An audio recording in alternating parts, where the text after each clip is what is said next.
Here's what you need to do. You've got to first shave your head. You dress all in black. You've got to wear a white robe, eat only kosher foods. You've got to become a vegetarian. You face Jerusalem. You've got to face India when you pray. You pray only in Hebrew, and you grow a nice big beard. And if you do all of those outward cultural things, you'll discover the God of the universe. And I'm thinking, this is crazy that someone thinks that they can force their culture on God, and that God's going to be impressed by what you wear, what direction you face when you pray, what you eat, and all these sorts of things. It seemed to me that if there was a God out there who could be known, he should be able to be recognized no matter where I face, no matter how I'm dressed, because he's God. Growing up, we always understood that we had our Bible and the Gentiles had their Bible, the New Testament, and that they were two completely separate books. Because the only people I knew who were believers in Jesus were all people in our public school who were Italian Catholic, I imagined that Jesus was Italian. And so the understanding that he's actually Jewish was a shock. And then to hear that the New Testament was written by Jews, I couldn't believe it. My expectation was that the New Testament was like my grandparents had told me. It was a book on how to persecute the Jews, and something you should stay away from.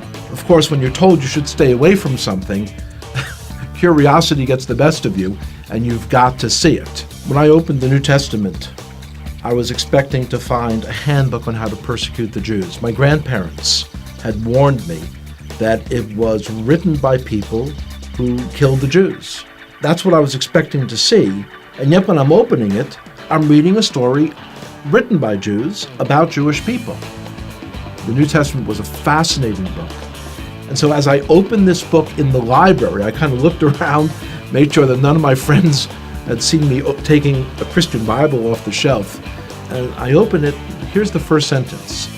It says, "This is the genealogy of Jesus the Messiah, the son of David, the son of Abraham." So 3 people are mentioned, and they're all Jewish. I was very shocked. And as I continued to read, I'm reading the story of a Jewish man who was born in a Jewish village, in a Jewish country, and one day walks into a synagogue and announces that he is the Messiah. The more I read the words of Jesus, the more I became attracted to him.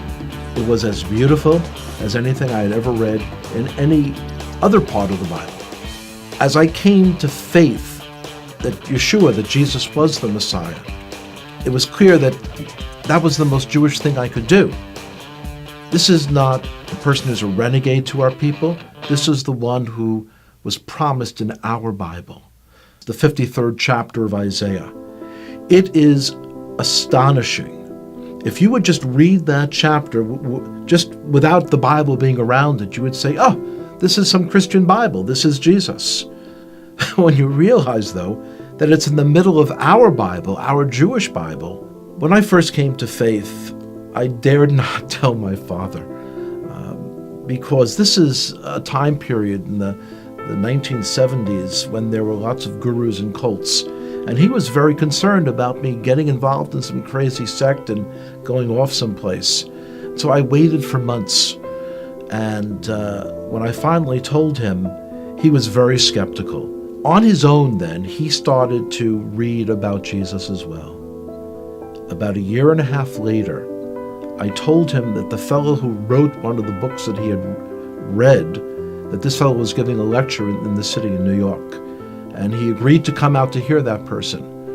And one of the most amazing moments of my life was the speaker said, "Would everyone here who is a Jewish believer in Jesus, would you raise your hand?" And I raised my hand. My father also raised his hand. And I looked over and I said, "Pop," he didn't say would all the Jews raise their hand. He said, would all the Jewish believers in Jesus raise their hand?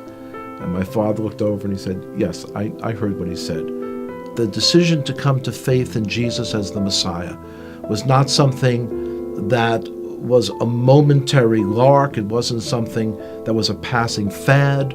And I could see changes in myself that I knew were not from within myself. I had kind of tapped in to a truth for our Jewish people that was very powerful.